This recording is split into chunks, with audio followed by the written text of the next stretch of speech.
జగనన్న 2019 నుంచి 2024 దాకా పెను సంచలన మార్పులే తీసుకొచ్చాడు.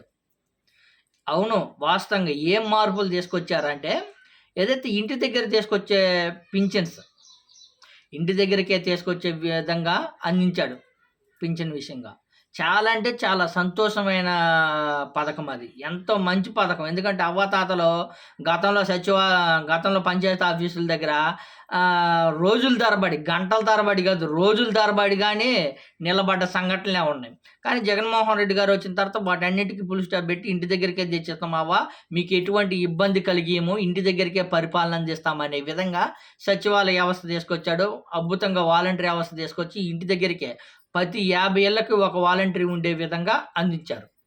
తర్వాత ఎలక్షన్స్ టైంలో వచ్చే టయానికి వాలంటరీ వ్యవస్థను పక్కకు పెట్టేశారు. పక్కకు పెట్టిన తర్వాత 3 నెలల్లో మామూలు ఇబ్బందులు కాదు. పాపం ఎండకి కొంతమంది చచ్చిపోయారు గానీ పింఛన్స్ అందుకుండేది. అవునా కదా! వాస్తవంగా కొంతమంది చనిపోయారు ఆ ముసలోళ్ళు, అవ్వాతాతలు. అయితే జగన్మోహన్ రెడ్డి గారు పెను మార్పులు, సంచలన మార్పులు అంటే ఏంటంటే, కూటమి ప్రభుత్వం వచ్చిన తర్వాత గానీ అదే విధంగా ఏకంగా గతం ప్రభుత్వంలో వాలంటరీ వ్యవస్థ పెట్టి వాలంటరీ చేత ఇప్పించారు. ఇప్పుడు కూటమి ప్రభుత్వం వచ్చిన తర్వాత దాన్ని తీసేయలేకపోయారు. తీసేయడానికి సాధ్యం కాని విషయం ఏదైతే వాలంటరీ వ్యవస్థ అంటే పింఛన్ ఇంటింటికి పంపేది.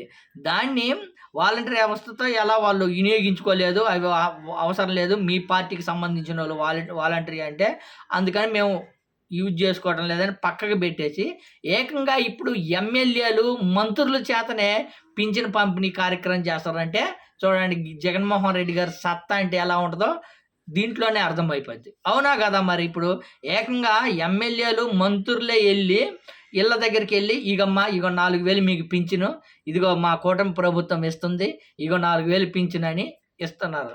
ఇస్తున్నారంటే అప్పుడు అర్థమైంది, జగన్మోహన్ రెడ్డి గారు తీసుకొచ్చిన ఏదైతే వాలంటరీ వ్యవస్థలో ఇంటి దగ్గరికే పింఛనిచ్చే కార్యక్రమం అనేది ఒక వాలంటీర్ చేత అందించారు గతంలో. ఇప్పుడు ఎమ్మెల్యేలు, మంత్రుల చేత అందిస్తున్నారంటే మొత్తానికి జగన్మోహన్ రెడ్డి గారు ఘనతనే చెప్పుకోవచ్చు. అవునా కదా! వాస్తవంగా 100కి 100% నిజమా కాదా?